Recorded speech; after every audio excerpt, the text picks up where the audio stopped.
कहते हैं, काला घूंघट सिर्फ औरत की लज्जा का प्रतीक नहीं है, बल्कि कुछ औरतें इसका इस्तेमाल अपने रहस्यों को छुपाने के लिए करती हैं। रात के अंधेरे में अगर आपको सुनसान रास्ते पर किसी काले घूंघट वाली औरत की परछाई दिखे तो भाग जाना, वरना शायद ये आपकी आखिरी रात हो। आज की कहानी ऐसी ही एक औरत की है जिसकी खूबसूरती के पीछे छुपा था मौत का सबसे डरावना सच। हे प्यारे दोस्तों, मैं आपके लिए एक सच्ची घटना पर आधारित कहानी सुनाने जा रहा हूं, जो सुनाने के बाद आपके रूम कब जाएगी। कहानी की शुरुआत साल 2019 उत्तराखंड के पहाड़ी रास्तों पर फैली घनी धुंध। रात के लगभग 1:30 रणवीर नाम का एक ट्रक ड्राइवर अपने ट्रक से सप्लाई ले जा रहा था।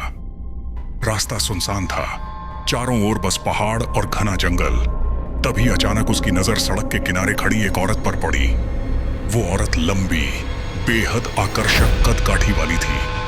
उसके चेहरे पर काला घूंघट था और हाथ में लाल चूड़ियां। उसका पूरा शरीर सफेद साड़ी में लिपटा हुआ, लेकिन उसके घूंघट के अंदर से झलकती आंखें किसी को भी सम्मोहित कर सकती थीं।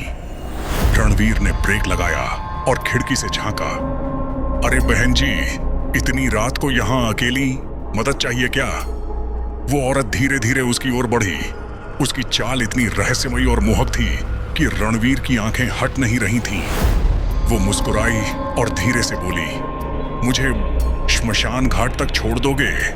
श्मशान घाट का नाम सुनते ही रणवीर की रीढ़ की हड्डी सिहर गई, लेकिन उसके चेहरे की सुंदरता और रहस्यमयी आवाज में कुछ ऐसा था कि उसने मना भी नहीं किया। औरत ट्रक में चढ़ गई। अंदर उसकी मौजूदगी से जैसे ट्रक का माहौल बदल गया। हल्की सी चंदन और गीले मिट्टी की खुशबू फैल गई। रणवीर ने डरते डरते पूछा, आप यहाँ क्या कर रही थी?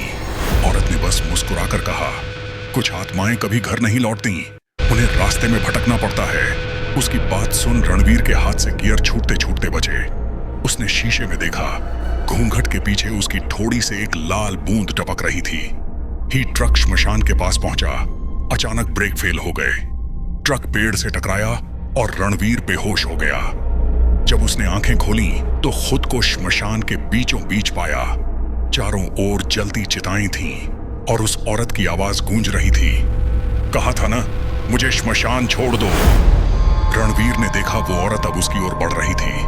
उसके घूंघट के नीचे से बहता खून और उसके पांव जमीन को छू ही नहीं रहे थे। भागा, लेकिन जैसे जैसे वो दौड़ता उसके सामने वही औरत आ जाती, कभी दाहिनी तरफ, कभी बाईं तरफ, कभी सामने। उसने चिल्लाकर कहा, तुम आखिर हो कौन? औरत ने धीरे धीरे घूंघट उठाया। उसका चेहरा आधा बेहद सुंदर था और आधा ऐसा जैसे किसी ने तेजाब से जला दिया हो। वो बोली, मैं चंद्रमुखी हूं, इस श्मशान की रानी। 10 साल पहले इसी श्मशान में मुझे जिंदा जलाया गया था, क्योंकि गांव वालों ने मुझे डायन समझ लिया था, जबकि मेरा गुनाह बस इतना था कि मैं बेहद खूबसूरत थी। रणवीर कांपने लगा, ने कहा, अब हर अमावस्या की रात मैं एक आदमी को अपने साथ श्मशान लाती हूं। अगर वो मेरी आंखों में देख ले तो उसकी आत्मा हमेशा के लिए मेरी कैद हो जाती है। रणवीर डर से जमीन पर गिर पड़ा और गिड़गिड़ाने लगा, मुझे छोड़ दो प्लीज।